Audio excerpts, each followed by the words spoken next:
ఇది ఈ దోపిడీ గతంలో ఉన్నటువంటి హరీష్ రావు కేటీఆర్ వీళ్ళు చేయాలనుకుర్రు, కవిత వీళ్ళందరూ కలిసి ఇదే చేయాలి, ఇట్లే కొల్లగొట్టాలనుకుర్రు.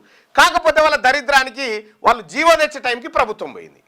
ప్రభుత్వం పోగానే సేమ్ అదే జీవోని అడ్డం పెట్టుకొని ఇది మీరే తెచ్చిర్రు జీవో అని చెప్పి రేవంత్ రెడ్డి ఈ దుకాణం తెరిచిండు. నువ్వు మార్కెట్ విలువ ప్రకారం భూములు అమ్మకుండా ఎస్ఆర్ఓ లెక్కల ప్రకారము, ఆ ఎస్ఆర్ఓ లెక్కలలో కేవలం 30%, అంటే 80 ఫీట్ల వరకు రోడ్డు ఉంటే ఓ విధానం, 80 ఫీట్ల ఫైన్ ఉంటే ఓ విధానం 50% అని పెట్టిండు.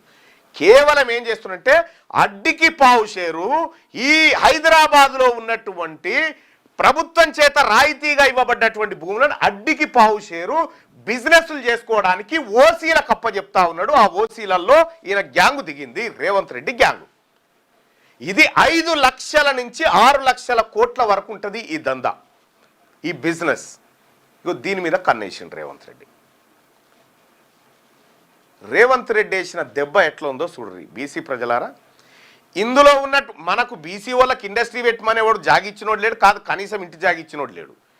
వాళ్ళు మాత్రం ఎకరాలకు ఎకరాలు ఈడ దొబ్బుకపోయి ఇన్ని తీసుకురు కదా. వీళ్ళు బాధితులు, వీళ్ళు జిహెచ్ఎంసీ అవతల వీళ్ళకి భూములు రాయితీలలో. ఎట్లుంది చూడరు దందా, జబర్దస్త్ లేదు దందా. ఇగో ఈ దందాకు తెరలేపిండు.